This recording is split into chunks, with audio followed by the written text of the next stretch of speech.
Grammy goes to... Fun! Babel, Mumford and Sons. Somebody that I used to know. All eyes were on music's biggest stars last night, but a lot of the attention was for a performer who wasn't even nominated for a Grammy. Justin Timberlake returned from 6 years in the musical wilderness to debut 2 singles from his upcoming album and give a post-show concert. Music writer Chris Richards is here to talk more about that, but first, we decided to take a look back at Mr. Timberlake's illustrious path to last night's return. From Millington, Tennessee, welcome 11-year-old Justin Randall. Justin Randall Timberlake actually started out singing country music, Sweet Hat. After a heartbreaking loss on Star Search in 1993, he landed a spot on that bizarre fame incubator known as the Mickey Mouse Club. Ryan Gosling, Christina Aguilera, and Britney Spears wore the mouse ears with him.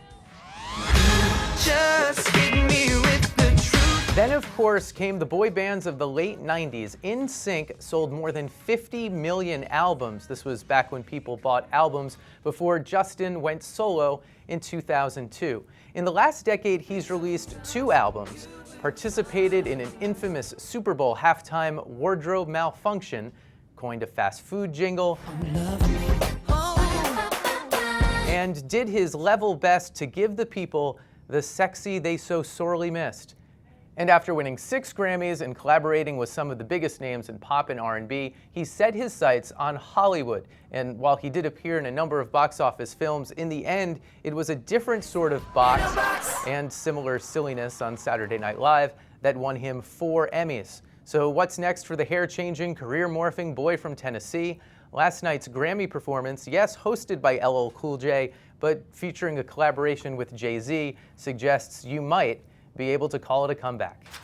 Pop music critic Chris Richards joins us now. Good to see you. Thanks.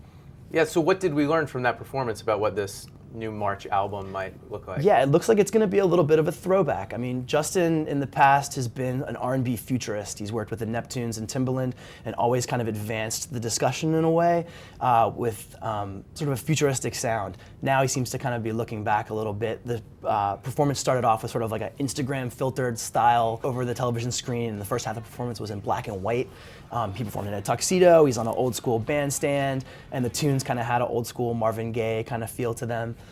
This could be alarming to some people, including me, just because I like the idea of Justin, someone pushing music forward. There's a lot of old school soul music out there, so to see this guy who's been so good at moving ahead, kind of maybe reflecting back, it will kind of puts a question mark in the air for folks like myself. In other countries, celebrities get to be pop stars and movie stars and everything else. In the US, we tend to like people to stay in their lanes. Will Smith maybe is a contrary example. Mm-hmm. But Timberlake seems to be trying to be a part-time pop star. Mm-hmm. And I wonder if you think that'll work, and if we learned anything about whether the actual work, the music, is going to suffer. Right. It's a very interesting thing. I mean, we wonder about that. Did he lose, the musical mojo during all those Saturday Night Live appearances and visits to Hollywood? We went through kind of growing up with Justin, starting with NSYNC, which sure. I think most people would not give him tremendous artistic credit for. But maybe they should. But maybe they should. Okay, so then answer this question perhaps in that context.